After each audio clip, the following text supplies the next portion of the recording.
Welcome to this wonderful show hosted by Kudzai Shalik at the Media Center. And today we're joined in the studio by Mr. Kambizi, a name which has become very prominent in the media recently with his launch of a new party entitled Kambizi, and his real name is Henry Kambizi Mutasa. Mr. Mutasa, can you introduce yourself to Zimbabwe? I've got quite a long name. My name is Henry, that's the first name. K, meaning K-A-Y, and then Kambizi, from which I derived the name of my political party, and then Herieli, H-E-R-I-E-L-I, Herieli, and then surname is Mutasa. We are former kings in eastern Zimbabwe. We were kings before independence. King Mutasa, they're still there, but now they are chiefs. Okay, you heard that we have Mr. Henry Mutasa in the studio, and today we are going to be talking mainly about the launch of a new party in the name of Kambizi Party, which is going to contest, I believe, in the 2018 elections. Mr. Mutasa, can you get us through the constitution and the makeup of your party? Yeah, my constitution is right here with me. I'm the founding president and first secretary of Kambizi Party. In short, you can call it KP. And my name, as I've already mentioned it. So I'm the founding president. At the same time, I'm the president and first secretary of Kambizi Party. The difference here is that if I step down from being the president and first secretary, I will remain to be the founding president. But I probably won't be the executive leader. The new leader will be the executive leader. I'll just be the founding president and first secretary.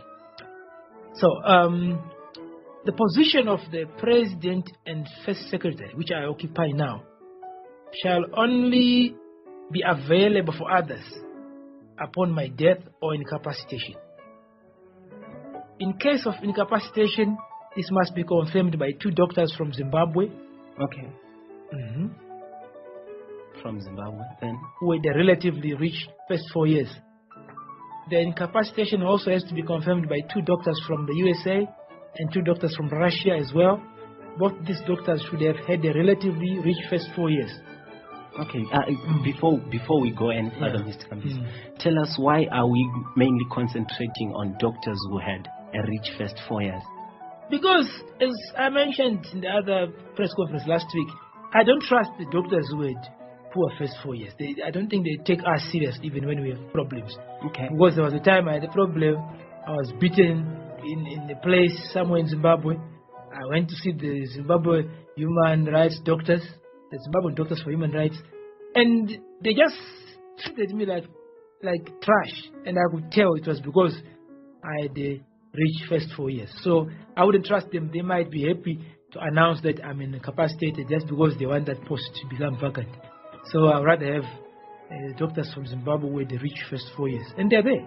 Okay, so we are saying your party mainly concentrate on people with a rich first 4 years. That's the main agenda. But like any other government in the world, you cannot win an election, you cannot run a government if you ignore the interests of the majority. So we will be handling the two together. Okay. On one hand, on the right hand, we handle issues of those who had rich first 4 years. On the other hand, we will handle issues for those who had poor first 4 years. So we'll take the two together. But that will be better than the government now of ZANU-PF, which seems to be focusing on those who had poor first 4 years. Could you care to elaborate on what you exactly mean by rich first 4 years, and how is this measured? How is measured?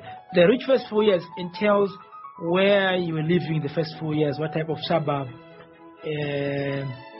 in that house, how are you living in the house? You can have somebody living in a poor suburb but still living a rich family in there, rich life in that poor house, in that poor suburb. So we look at the suburb. We also look at the lifestyle that you live in that house. We also look at the type of house you live in. Was it new? Was it old? We look at the schools that you are going through. What type of schools were there that you are attending? Like in my case, I attended an international sort of crèche where there were children of professionals from all over the world, from America, India, Brazil, UK, Netherlands, Denmark, There were children of doctors, engineers, accountants from there I was learning with. So they presented this international high-class environment. And the teacher was teaching us was a German lady who had just flown into Tanzania from West Germany. She appeared, and she still appears to have come from an upper class even in West Germany. She was looking after us from 7 in the morning up to 1 o'clock when we knock off from school. And fortunately for me, she would take me to her home. I'll spend the rest of the day up to 6 o'clock in the evening, whereby mommy would come and pick me as she was coming from her workplace. My mother was a lecturer, so she would drive by our house, pick me, take me home. So that's the kind of definition you're talking about high class life. Spending hours from 6 in the morning. Mommy would drop me at the German lady's home. She would give me breakfast, then she would drive me to a crèche. At a crèche, she would look after us, teach us up to 1 o'clock. 1 o'clock, she would drive me back to her home. Then she would make lunch for me, make me sleep, wake us up at 4, give us some nice tea and chocolates and biscuits and all those good things from Europe. And then give us toys to play. Around 6 o'clock, mommy would come from college where she was lecturing, come pick me with a car, drive me home. So that was my life from 2.5 years to 5.5 years. So basically I'm a European, although I look black outside, but in terms of character and the culture of mine is not just European, but high class European. So I'm looking for people with an equivalent of that. They might not have exactly the type of 3 years ahead, but something equivalent. Your school, whether it's crèche, if you didn't go to crèche, which was high class, then your home could be running a high class life. So it can be equivalent. If you were going to church, what type of church was that? Was it high class? In my case, I was going to an Anglican church. There's quite a significant number of British people who were still working in Tanzania. Some were remnants of the British guys who were ruling Tanzania. Okay, Mr. Kambizi. Does this mean, according to your own political philosophy, the people with a rich first 4 years are the people who are in need in the current Zimbabwean society? No. Both those with poor and the rich first 4 years, they've got so many pressing needs that need to be attended to. But the point is, it looks like if we get a new government besides this one, they will focus on those needs that cover us generally, like availability of water, electricity in all the homes and so on. But the needs of those who had reached first 4 years, their personal needs, the particular harassment they suffer, won't be attended to if the leader of the new government, let's say it's MDCT or PDP or it's the other one for Nkosana Moyo, I can't see them attending to the abuse that us who had reached first 4 years are facing on a daily basis. Like, attacks in the combi, for example. You see when I'm talking, I'm not even talking properly. I keep repeating words. It's because of the beating I got on my head. I was struck on my head a few years ago, 1 or 2 years ago in the buses. By these guys who were following me because I had reached first 4 years. So we get beatings on the buses. At school, when I was at the University of Zimbabwe, I got the impression that I was being undermarked. Only the exams which were marked by white lecturers, that's when I got some good marks.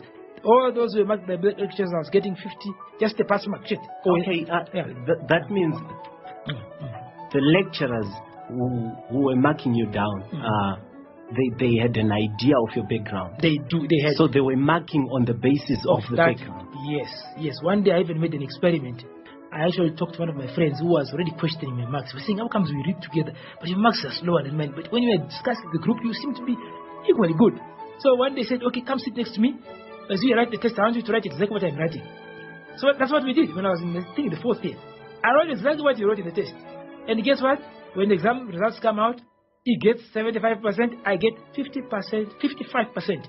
20 marks behind for the same thing. And after the test, he calls me outside. He says, come here. Can I see what your marks? I took my paper to his room. Then he comes to my room later and said, my goodness, my theory is confirmed. Because I was already suspicious of the way you were getting marked. Okay, so in terms of your political ideology, how do you see this, your political party, addressing the needs of the majority, because they probably do not fall into that category of the people who have had the kind of experiences that you have? How do you then seek to connect to the majority? Okay, thank you very much. The majority are necessary for me. I'll connect the majority by addressing their concerns. Their concerns, I think I know them significantly. Maybe I don't know some of them because I didn't grow up in a poor first 4 years. They probably know more about problems that affect them because of their background. What I'll do, I'll ask them first. You guys who grew up in poor first 4 years, what issues do you suffer from in your life that we who had rich first 4 years do not suffer from, so that I can address them as a government? I can make them part of my manifesto, part of my policy proposals. Actually, this is something you've helped me now. When I go around the country campaigning, I'll be asking them. I'll be putting on questionnaires to say, people, can you write down something about the problems that you face? You were rich, who were poor first 4 years. What problems do you face in your life after that, so that we can address them? And what problems did you face then, so that we avoid other people going through poor first 4 years? And then also I will address the other issues that concern them, which also concern me. For example, people across the board are complaining about lack of adequate water in homes. There's lack of, even when the water comes, in some cases it's smelly, it's got bacteria in it, it's got diseases in it, you know. And sometimes they switch it on in the morning, they switch it off after 2 hours, they switch it off on again. It's like a Christmas tree or something. Magates is same thing. There are some areas which people are not getting electricity. They're going for years. They've got installations in the houses, but nobody's bringing magates there. In some places, the electricity is there, the wiring is there, but ZESA for some reason cannot switch on the magates for those people. Some people are walking long distance in the rural areas.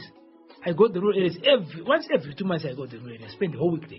You see women carrying buckets of water for 5-6 kilometers looking for water. That's terrible. We have to put boreholes very close to the homes, if not in their home yards. You know, people in Kumusha have to walk into the bushes, especially ladies looking for firewood. You know, they get stung, they get bitten by snakes. I know one of my relatives who got bitten by a snake on the knee while fetching firewood in somewhere in Berengwa. So I think I will make sure for firewood, my government will plant trees which grow quickly. There are trees which can produce firewood in 2-3 years. Thank you for that. Yeah. I think you've already touched on the what we're going to ask you next. Yeah. But before we get into your particular manifesto as a political party, we'd like to understand from you, what do you think are the most pressing needs, apart from some of the things that you've just elaborated? What is it that Zimbabwe needs right now that you believe you can bring to the lives of the people of Zimbabwe? Zimbabwe right now needs people whose mindsets can be changed immediately to believe in themselves, so that rather than talk of getting employed, everybody should start doing what he can do and make money out of it. If you finished Form 4 and you got a C in maths, teach your neighbors maths and let them give you a bit of money. And let the Minister of Education accredit you. You shouldn't pay tax, because that is a very little thing. Those who have finished grade 7, you are good in agriculture in grade 7, set a garden around your house, put some vegetable and sell to your neighbors and make money. And those people should not pay tax, because those are small things, unless they grow big to bring you an income of, like, say, more than $2,000 a month. Those who can, those who go to A levels, you know, you get one subject C or B, use that subject to teach at home your neighbors. Teach your neighbors around you. The Minister of Education under my government will allow that. Teach your neighbors extra lessons, get a bit of money, and you pay your rent. Those who go to university, you got a degree in engineering, like the one I have myself, don't go for employment. Start drawing plans for people in your suburb. Draw plans, team up with your fellow graduates, even before you get a license for a title deed for a company or something. Government should just allow people to start drawing those plans. In a nutshell, you're saying that the current biggest challenge Zimbabwe has is a lack of entrepreneurial mindset. Yeah, we tend to think, if I get a degree or a diploma, I must get to go to Mr. So-and-so and get a job, put on a tie, you know, sit in an office, get a car, company car, and then wait for some foreign direct investment to come and sponsor our company project so that we can build the road from Harare to Bindura. That is out of fashion. Those countries out there, they've got their own needs. America's got so many wars to fight. So are you basically saying... time for this, for your FDIs that you're asking for. Mr. Kambizi, are you basically saying that there is no need for the resuscitation of our industries? The industries have to be resuscitated, but now industries will have to be resuscitated by those who are interested and who have got the capacity to link themselves up with people with money. And those people with money can be Zimbabweans, can be foreigners. If they are foreigners, fine. That's the FDA coming in, but coming in a smart way. FDA comes in, you get your 51%, you're a Zimbabwean person. The guy who brings money, he gets his 49% because he's using your country. He gets 49% and you get going. If you're manufacturing shirts, uniforms out of cotton from Gweru and Gokwe, let it be. The government of Kambizi Party will support you. If you come up with such an idea, we'll help you. We'll give you money to communicate with your friends in Japan, in America, in Russia, in China, in South Africa. They bring the money here. We'll help you with the site to put your factory. We'll help you to put water in your factory, put electricity in your factory. And even when you want to bring your machines, we'll help you to bring your machines tax-free.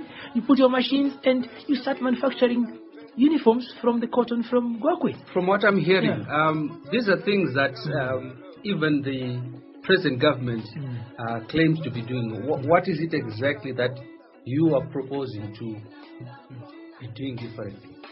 I don't think the present government is doing these things properly. If they are doing them, they're doing them at a snail's pace. You know, I remember Prime Minister Chengirai complaining at HICC one day, saying the industries needed to be retooled. And the president was not happy with that comment. President Mugabe responded immediately and said, do you mean to say I'm old? You know, meaning he did not take seriously. How can, if your prime minister tells you, I've just told the industries in Zimbabwe, and I'm telling you in a workshop that the factories need to be retooled, and then you as the president, you respond by saying, do you think I'm too old? Chengirai was not referring to the president, but referring to the tools in the factory. But that gave me the impression that President Mugabe and his government are not serious with retooling. That's why you see, I saw something on TV a few weeks ago where journalists visited some factories in Kwekwe. Is it Kadoma? There was a factory at Kadoma. And you see those are just shells. When I saw those shells on TV, I remember that comment of President Mugabe against Chengirai. I said, you see now. So I thought he was just cracking a joke at a hotel. But he means business. He's not interested. So if they are doing it, yes, the factories are improving their utilization capacity. I think now we've got an average of 40-something%. And some companies have gone to 100. But I think we are moving at a pace which is too slow. You know, and we are not just talking of, when I'm talking of industrialization or capacity utilization, I'm now going a step further. I'm not saying we should resuscitate the factories which were there only. I'm talking of us going to 100% to those which were there. And adding new ones, like this one I'm talking about of manufacturing uniforms. This is a new thing. I'm talking of my government providing a new site, probably close to where the cotton is being grown, somewhere in Gokwe there. Put a factory there, so that the cotton doesn't have to move a long distance. You take the cotton from the farm, you just move with it for 5 kilometers, you get to the factory. There is Mr. Sitole and Mr. Moyo and Mr. whoever with them, and they take the cotton from the farmer next door, probably the command agriculture farmer, and they take the cotton, they make a shed, they make uniforms, they take back the uniforms to the same village, and the kids in the same village begin to enjoy smart uniforms from their own cotton. Thank you very much. Maybe you can just touch on other important aspects of your manifesto as a political party. Right. My manifesto is really a balanced one. Although there's only one item on my manifesto which talks about... my manifesto has got about just 7 items. Huh? It's more of a summary of the real manifesto because I can't read the whole manifesto here. It's quite long. It's got about 11 items. And if you look at the 11 items, item number 5 is the only item which talks about the rights of people who had relatively poor first 4 years. But that same item number 5 covers all the needs of all Zimbabweans, which will be attended to by a Kambizi Party government.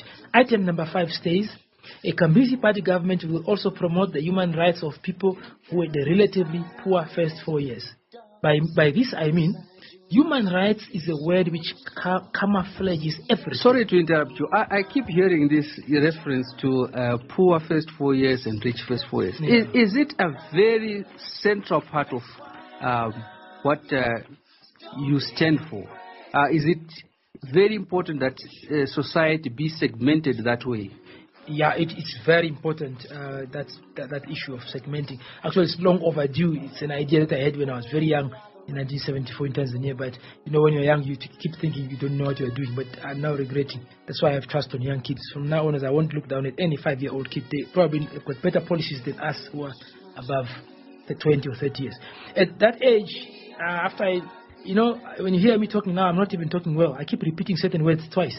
It's because of the beatings I've suffered at the hands of people with poor first 4 years. They keep beating me up in the bus as I go to Chitimbuza, as I come to Harare from Chitimbuza, as I travel between Harare and different cities in Zimbabwe. They keep following me and beating me up. So they beat you up because you have a rich first. Yeah, because I had a rich first 4 years. They know you had a rich first. They know that. They know that.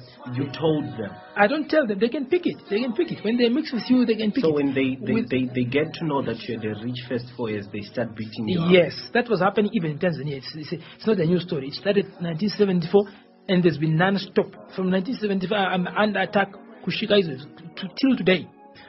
To the ex, you know. So this party is real. Actually, that's the main reason I am forming the party. Because if I just wanted to become a politician, I could have joined the other political parties and the reason I'm up the ranks. But I know even if I join them, they won't allow me to rise up because they will use the same criteria. This guy has got a rich first 4 years. He shouldn't go anywhere close to the top or in any other position, which makes sense. So that's the real root cause of forming this party. But at the same time, you cannot run a government focusing only on minority interests.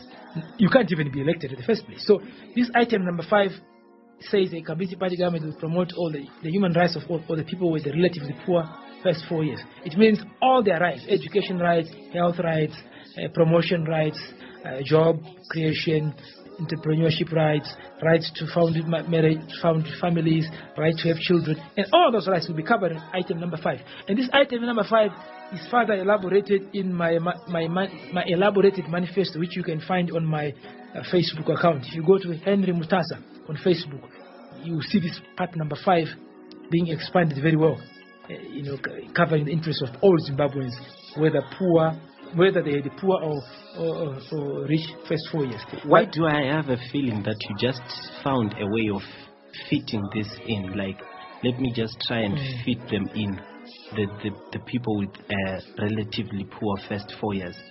Why do I have a feeling you just thought, after writing everything, then you said, I think I should put them too? No, it's not fitting them in because if you go to my Facebook account, Henry Mutasa, I've got 2 accounts by that name, Henry Mutasa. One of them is my private one, it's just for family issues and friends. The other one is for this one. You can just check Henry Mutasa, you'll see 2 accounts. If you go to one of them, you will see a very long manifesto there, and it has been written for over a long period of time. I think it's nearly a year now, if not more than a year. And if you look at the items in that manifesto, there are so many. Majority of them talk about things to do with the development of all types of Zimbabweans, those who were poor and those who were rich first 4 years. So I couldn't have made such a big effort to be going to the internet cafe. I don't even have internet on my phone. To go to the internet cafe and pay $1 every now and then and write things on my manifesto on Facebook, which is a public Facebook, which I opened for this purpose. And then I had so many things, which majority of which, nearly 80% of which, probably cover the interests that cross-cut backgrounds. You know, I'm covering interests of both those who are poor and rich first 4 years. So I wouldn't make such an effort if this item number 5 is just for the sake of making numbers. It means on my manifesto we'll just be seeing the majority of things talking about us, you know, with the rich first 4 years. So it's really because now it seems like you are just trying to appeal to the people with the relatively poor first 4 years. You are appealing for their votes, and immediately after your votes, you focus on the other 10 points, which are focusing on people who had a rich first 4 years. I know that's not practical. You can't do that because. But practically on your manifesto, that's what's there. You have 10 points of rich people and just a point for people with the poor first 4 years. Yeah. Why? I actually see 11 points. 11 points. Okay, 10 points. Okay, 10 points for those who are rich and only 1 for those who are poor. Why? On this document, on this document, I wanted to emphasize the fact that the reason why this party has been formed is to remember those few amongst the population in Zimbabwe and even globally who are being abused on a daily basis because they had reached first 4 years. So that's the real reason of this party. If I say it's not the real reason, I'll be lying. The fact is I formed it for the interest of those who had reached first 4 years. But the reality on the ground is you can only win an election if you get the majority of votes. And the majority of votes will mean you have to get some votes from those who were poor and from those who had reached first 4 years. In the context of Zimbabwe, what percentage do you think those who had reached first 4 years constitute as a percentage? As a percentage, I would say they are very few. They could be less than 1%. So your political party was formed to appeal to the 1%? No, to both. But you require the vote of the 99%. Of the 99%. Not to appeal to the 1%. My political party was formed to rescue the 1% against abuse by the 99%. And to put all these two groups together and move with them together. So, can I ask you a very direct question? Do you have a problem with the 99%? Because you suffered quite a lot of abuse from them. Do you have a problem with the 99%? I don't have any problem because I have been studying them since 1974. And I have realized it's more of jealousy that why does this man have a better first 4 years than us? So, why did God allow this? So, because God is not here with us, we can't catch him. Now we have this one here. Let's hit his head till he begins to speak one way. So there's a sense of mistrust? Definitely, I don't trust those 99%. That's why I'm forming a party. If I trusted them, then I would join ZANU-PF or MDCT so you mistrust them, but you also require their vote. Yeah. It's the same thing with them. They don't trust me. I've been voting for them. I've voted 3 times or 4 times. I've been voting for people who had poor first 4 years, but I know they don't trust me because I was a member of MDCT, I was a member of ZANU-PF, one time I had a card, but I could see when I interacted with them that they didn't trust me, but I voted for them. So it's their turn also to vote for me even though they don't trust me, because they have been enjoying my votes since 1996 or so. They've been enjoying my votes, and I don't trust them, but I still need the government, because even though I don't trust the 99%, I cannot see a country like Zimbabwe surviving without any government. I would rather have a ZANU-PF government or MDC government or a PDP government with a person who had the poor first 4 years at the top than not having a government at all, because we end up with a situation like Somalia or South Sudan. So the same thing with them. I know they don't trust me, I know that, but they should just vote for me. They should return the favor. I also trusted them. I gave Chengerai votes 2-3 times. We were sorry the Prime Minister. We're sorry to dwell on the issue of first 4 years, but it's no, it's okay. It's okay. Quiet. It's even on the paper that you're showing. Is that your logo? Yeah, that's the that logo. Reads, political party for development for those who had reached first 4 years. Yes. What then happens to those who had maybe a rich first 10 years? Are they superior to those who had reached first 4 years, or maybe those who are born rich and are still rich? If they reach first 10 years, they are a bit superior, of course, because they put 4 years plus extra 6. They are a bit superior, and I definitely need those ones. Those would be very much welcome, because what I also believe is that people who had reached first, let's say, 4 years and even the first 10 years, they tend to have better visions for themselves, even for the society, even for the globe. They tend to think better than people who had poor first 4 years. The reason I think is because those who had poor first 4 years, they'll be trying to catch up with so many things. If you give them an office as a minister, you have to try and imagine what he missed when he was young. I saw my friend living in a house where there's so many cars. He wants to put those cars there. So he gets them money from the treasury, he buys himself cars. Then the next thing he says, I used to see my neighbors going to America for holidays. He wants to take the money from treasury to go to America. He has so many things to catch up. But the guy who grew up in rich childhood, like me, I started flying when I was 2.5 years or 3 years. I was flown from Mwanza to Dar es Salaam in Tanzania, a distance of 1,000 kilometers by plane. I don't even remember it. My father told me we flew at that time, 1971. When I was 76, we flew again with my father from Mwanza to another town called Kagera, Uganda. We flew over Lake Victoria. It was very interesting. So I started flying when I was 3 years, then 8 years. Now, if you talk to me about a plane, it doesn't excite me because I flew over it when I was driving bicycles. So Perhaps you can now give us highlights in very brief form of the other 10 points that you have, because I think we've belabored on the 1 point, so that the people understand what you are trying to put across to them. Okay, I'll be very summarizing. Point number 1, I'll promote human rights for people with reached first 4 years, because I believe there's an anomaly here. The society is abusing these people. Point number 2, the government of Kambizi Party will ensure that people with the reached first 4 years are educated to the best of their natural capacities. As I told you, I was marked 55% and my friend got 75% at the same test at the University of Zimbabwe, which means 55% is actually a third class degree, which is what I have. 75% is actually a first class degree, which means I could have got a first class degree if I was being taught by people of my background. Then, so we ensure that they get education systems. I will set a separate ministry which will look into education system for these people, so that they are not undermarked, they are not deliberately failed, they are not abused in any way during their study times. Now, point number 3. Actually, on point number 2, in Dar es Salaam there was a very sad situation whereby children who were growing up in rich families were actually refusing to go to the University of Dar es Salaam at A level, because there was a trend that they all be failed in first year, because the lecturers were from rural areas with difficult childhood, so they were trying to kind of balance the equation to say, look, you had good childhood, so we are failing you. You can't have your cake and eat it. You can't have good time when you're a kid and have a good time now. So it was quite terrible. Point number 3, a Kambizi Party government will ensure that people who had reached first 4 years are given medical attention whenever it's needed. This includes regular medical checkups, so that they are not abused, because otherwise they might not be treated, they might be undertreated, they might be overtreated. You know, I can give you an example of myself. 2004, I got attacked somewhere by people because I've reached first 4 years. When I approached the Zimbabwe Doctors for Human Rights, I used to get up. They tried to talk to me, and then I could see the way I was looking at me. He picked up the signals. This guy, they reached first 4 years. The moment he picked up the the signals, he said to me, get away, don't deal with people like you.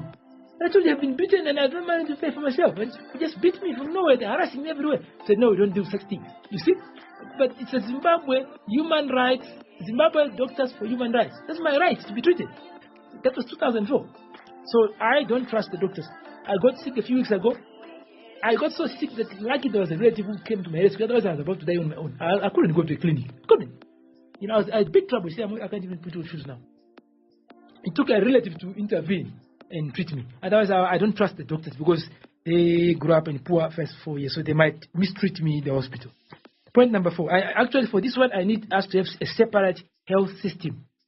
Just like education, we need a separate education system, where doctors who had reach first 4 years treat us. And at school also, we want teachers who had reach first 4 years to teach us. Same with the universities. Lecturers must be those who reach first 4 years to teach us.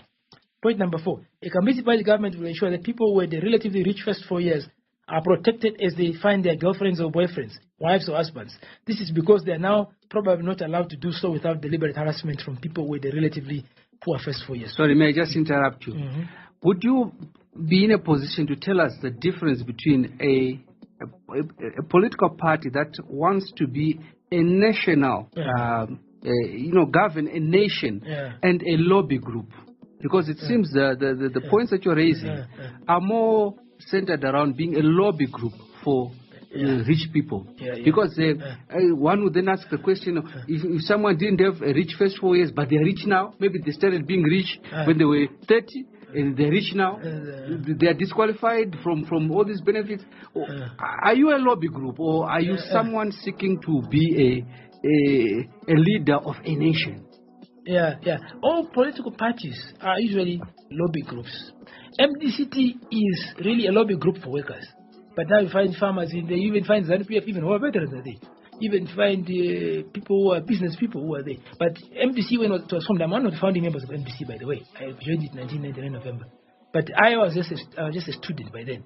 But MDC was formed, and I joined it as a student. But MDC was not for students. It was basically for workers. It came from ZCTU. Same with ZANU-PF. ZANU-PF was not formed for everybody. It was formed mainly for people from Mashonaland. They won't tell you now, they'll tell you it's not true. But the fact is ZANU was more of people saying we Shona and Manikas and people from Majingo, let's have our own group away from ZAPU. We think ZAPU is on the belly, but that was not true. ZAPU was for everybody, but they just thought that way, that ZAPU is on the belly, so they moved away to Shona, to ZANU. So ZANU also started as a lobby group for Shonas, and NDP, for example, if you look at NDP, which is the father of ZAPU, NDP, when it was formed, it was also a lobby group for black people, not for white people. I'm sure the white people who didn't like racism, they probably approached the NDP guys and said, how comes they're forming this party? It looks like it's more a lobby group for black people. Why? You see, even ZANU, when it was formed in 1963, I'm sure the white people must have approached ZANU guys and said, are you guys, they're forming a group called ZANU. It looks like it's a lobby group for Shona, but we are also citizens of Rhodesia. And for sure, there are white Rhodesians who support ZANU. I met one of them, he's passed away now. He told me, I supported ZANU. I was actually taking ZANU guys out of the border to go train in Mozambique. A white man. So, but now, if you look at ZANU, it's got rebellious, it's got white people, it's got farmer, it's got even some people from MDC who have joined the NPF. So parties, all political parties start with a particular reason, and usually they stick to that reason, But with time, when they realize that reason is no longer valid, they focus on other priorities. Because Kambizi Party won't behave the same way less than 10 years, because the dynamics on the ground might have changed. For example, I can see in the next 10 years us having a bigger population of people who have reached first 4 years, because life is improving across the board. When that happens, the abuse of those with reached first 4 years will stop, because once you become to 35%, there's no way the 65% will abuse 35%. It's a very big number already. So obviously, parties like Kambizi Party will cease to be relevant. So at that point, we will have to change even our logo. We will begin to say political party for development. You see? So this thing is valid, this part here, the one part, for those who had reached first 4 years. It's only valid maybe in the next 5-6 years, as we are trying to correct an anomaly. After 5-6 years, the population is definitely increasing of those who had reached first 4 years. I know that because I'm seeing young kids that are being taken to crèches like mine, Western crèches, very high class standard. So those kids will become, in the next 5 years, will become many. Once they become many, I will have company. So if I have company, those people who are hitting me in the buses won't. Because if they hit me, the person next to them will be a person who went to a crèche, a chirungo also, and they will hit them back. So that abuse will fall. Once it falls away, Kambizi Party will cease to be relevant as in its current form. But I'm smart enough, if I'm still there, I will change the objectives. I will just remove these other words down there. The blue words.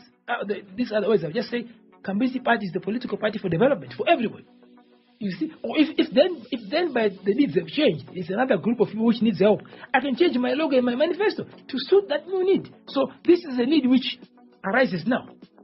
You see, so that's the point. It's not like we are ignoring the other parts. Okay, Mr. Kambizi, I'm sure anyone could have picked now that the basis of your political party and where you are looking forward to be in. Okay, so what else are you going to do for those with the first 4 rich years? What else are you going to do? It seems like the only base of your manifesto. Okay. It's not the only base. No, it's not the only base. You see, check on Facebook, you'll be surprised. You see so many things which even ZANU-PF government is now applying them. I hope they are not taking them from there. If they are taking them from there, it's okay, because it's public. I put them on the public domain. So the government of the day has got the right to get any idea from its citizens and implement it. Okay. Yeah. Command Agriculture is one of them. I talked about Command Agriculture before it started. If you check my manifesto on Facebook, I wrote something in January last year. There was no Command Agriculture last year. So the Vice President took the idea from you? I think so. Okay. I don't know whether it's quite interesting. Yeah. You can check on my. If you think I'm not talking truth. Check on my email. What's your Facebook account? Henry Mutasa. HENRY. Henry Mutasa. HENRY MUTASA at hotmail.com. Okay. One of my first items. Actually, it's either item number 1 or number 2. Was my manifesto now has got to nearly 70-80 points. I think the first 3. One of them, I said, a government of Kambizi Party will list down all the farmers in Zimbabwe, and it will require a report on an yearly basis from every farmer to tell us how many farm workers they have, how much they are paying them, how much they are contributing for their pension, and how much they have harvested, and how much they are paying for tax. That's what I said. When was so that's this? Command Agriculture. When was this? Yeah, that's January last year. Check it on my Facebook. Check it, you see it there. Okay. Before the command was there, and just a few months down the line, I had the command, and it's me. It's command. Because if I say, even the language I used there was a command language. I said it will make sure that every year, every farmer has to write a report to tell the government how many workers he has on the ground, how much he's paying them, how much they are contributing to fiscal, to their pension and NASA, and how much they are paying for tax. Okay, so that's command agriculture. This is yet to be proved. To be proved. Yeah, that's when you prove. We are going to look into Definitely. it. I'm sure everyone who's going to listen to this is going to look into it. Definitely. So what else? What else? In just let me read my Facebook account again. In point forms. Tell us what else are you going to do? Okay. Give us 3 or 4 of the major points because we're about to round up. Okay. So my government will ensure that there will be a ministry responsible for ensuring that girls who had reached first 4 years can be socialized with boys who had reached first 4 years. For example, girls tend to like a guy who has got relatively inferior first 4 years. For example, I said the girl from Brook will be socialized with the guy from Braeside, and the girl from Braeside will be socialized with the guy from Chitungwiza. The girl who spent the first 4 years in Chitungwiza will be socialized with the guy from the rural area, because that's what they tend to be. For example, where I grew up in Tanzania, it was a suburb like Brook. It was a new suburb, more international than Brook. It was everybody from all over the world there, America, everywhere. And the girls of that class, they didn't like us. They wanted guys who were lower than us. And us, we needed the higher class, and there was no higher class. You see? So you were the highest class. We were the highest class in Tanzania, even in Zimbabwe now. So we needed the higher class, which was not there. And so that's how we're going to form a ministry, special ministry, which will deal with that, which will look after interests of these guys who with reached first 4 years, to make sure that they're able to mate. You see, I'm 49 years, no wife, no kid. I don't like it that way. Oh, you're not married? I don't like it that way. I want to be honest with you. How old are you? 49. 49, and you're not married? 0. Not married, no And kid. you want to be the Zimbabwean president? It doesn't matter. It's not the first lady who rules the country. Okay. By the way, it's the president. Okay. So don't worry about the wife. That will get a lot of what? Of no, it's a fact. meanings from the first lady, different people in the society. My wife will not rule Zimbabwe. My wife will be the first lady if I become president. She will not rule Zimbabwe. Okay. I won't allow that. So you're saying I will not allow that. From what we have now, we have the first lady ruling. She doesn't rule Zimbabwe. She just talks. Okay. Anybody can talk. I talk so many things everywhere I go. You know, you can talk as many things as possible, whether in front of a crowd of people or whether like I've got a microphone now. I'm talking right now to the whole world. That does not mean that I'm ruling Zimbabwe. I'm not even ruling my suburb where I stay. Okay. So talking, anybody can talk. All right. The other point is, so this ministry will be responsible for making sure that a ministry for relationships too, and that ministry will also set laws. Those laws will be taken to parliament and made to be proper laws. Laws which will prohibit those who had poor first 4 years from harassing those who had reached first 4 years like me when they are trying to date girls. Because whenever I try to date a girl, guys harass me, especially if the girl is of my class. They harass me. It's like they're saying, you have got high class, you shouldn't mix with someone high class. You should stay alone. Okay, before we allow you to give your message to Zimbabwe, in rounding up, perhaps you can answer just one question. Do you not believe you can be able to accomplish the things that you are saying there as a lobby group rather than government? And maybe you, in answering that question, you can also tell us who else is part of your political party as of now. Okay, I had a few members who came and ran away, but so far I have not wanted members because I know it will create confusion. Once you bring in members, before the party is even pronounced through a press conference, the danger is some of them will be having a poor first 4 years and they will immediately hijack the party even before it takes off. So what I was doing, I was just interviewing people who have reached first 4 years and telling them this is the idea I have, and I've been doing that since 2005. And they would say to me, it's okay, we'll join you once you start. That was 2005. How many years ago? I even wrote the Minister of Justice requesting the permission to form a party. They responded in 2005 February. I got the letters. So it's an idea that I did not wake up one morning. I have so many people I've talked to, and they have told me they are being abused. Most of them have gone out of the country. They said we can't even come back because people are abusing us. So let me continue. Let me finish up the point. There's very interesting things here. So there's another point. My party will also make sure that those who had reached first 4 years live on their own places, their own suburbs, in their own farming areas. Because if we mix, they make us pay most of the bills. Like where I'm staying there, I'm only using a paraffin stove. If I bring my TV fridges, they wanted me, now Because if you bring everything, your TV, your fridge, they want you to pay more than them. Okay. If you ask them why, they just say you just pay. But of course, the reason is the rich first 4 years. Okay. So we need just touch the points. Yeah. Just Yeah. tell us the points. I'm actually combining them. I'm going for 2 at a time. Okay. I got a piece of land somewhere given by the government somewhere. Whenever I wanted to access my land, I'll be harassed by people in cars. And I could tell they were harassing me because I'm the rich first 4 years. I ended up returning to the government. I wrote a letter to the government, but I was diplomatic. I just said, I'm busy now, I don't have time for it. But I knew if I keep confronting these people, either they will hate me or hate them. Okay. And I knew the reason is because I had the rich first 4 years. That was 2001. And I said, I'm going to catch up with them one day when I form my party. So we need our own land. I don't have a land myself. I'm just renting. I need my own land. People with rich first 4 years. We need our own land to put our own funds. We need our own areas to put our own houses. And we need even our own companies where we can employ each other. Because I can't get any job. Every time I try to get a job, somebody comes and threatens those guys. Don't give this guy a job. Okay. Yeah. We also need our own separate recreational places like hotels, restaurants, game parks. Okay. What's next? Apartheid. Is that not a form of apartheid? Exactly. This is apartheid. And I now agree with apartheid. I'm sorry to say this. Apartheid, the only problem with apartheid and racism in Rhodesia is, I was following those things very closely, more than you guys. The only problem with apartheid in Rhodesia is that they took all the fertile land.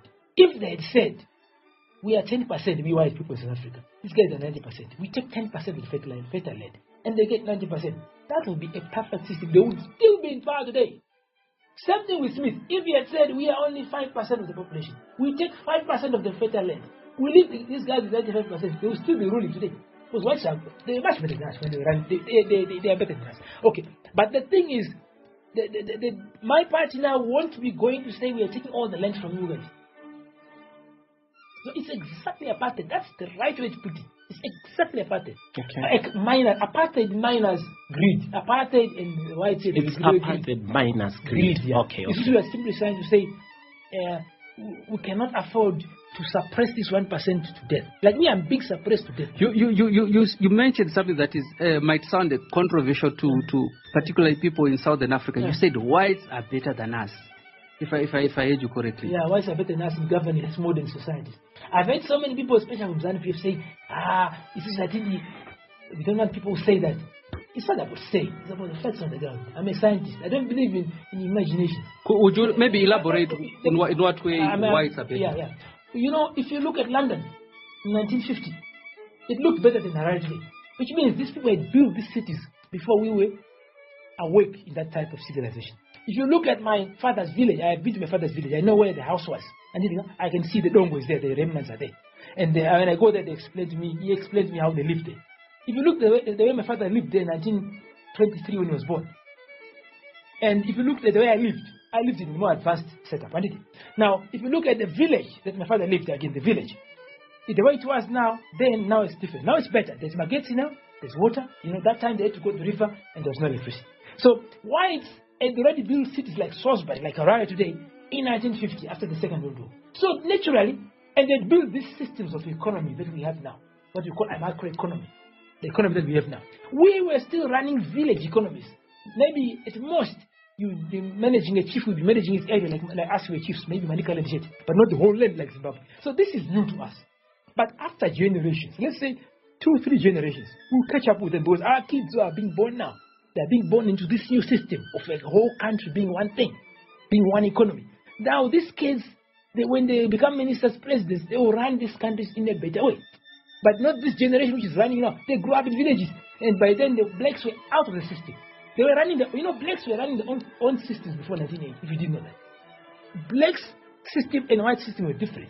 So people who grew up before independence, they were running their villages with their headmen and so on. Now, if you bring them to Harare, you say they are now independent, running Zimbabwe, you can't expect them to catch up overnight. So I understand. So when I say whites are better than us, they are better than us. Whoever says they're not better than us is just jealous of them. And that's dangerous. If you're a jealous person, you're not a good person. But with time, if we take our kids to school, to universities, all these universities we have now, they get degrees in architecture, they get degrees like city planning, they get degrees like in economics, then they will be able to run these countries even better than whites. We might even overtake whites. It's very possible. So currently, would you say if you were to be elected into government, do you see competent black people that you also put into ministerial posts, or you would have a preference to to white people since they already have the competencies that you are talking about? Competencies. Things are changing so fast. There are so many, the young generation now, like your age group, is catching up with whites. If you know, you're almost there. You just left maybe 15 years or so to catch up completely with whites.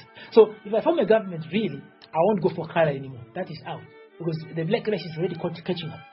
It's already there, especially with IT. So in terms of, if I form a government, the key posts, all the key posts will go to those with rich first 4 years. The posts that I know, they are best handled, like food, agriculture. I know we are better than you guys because you are used to eating once a day. So if I put in the Ministry of Agriculture, you won't care about the farmers. In me, I care about farming. I care about eating. I like eating so much. You know, if you stay with me, you won't like me. I eat a lot. So I will put people with rich first 4 years who are eating a lot in their homes in the Ministry of Agriculture because I know you work hard to fulfill his standards that he was born with. I'll put those who grew up in cars when they were young in the Ministry of Transport.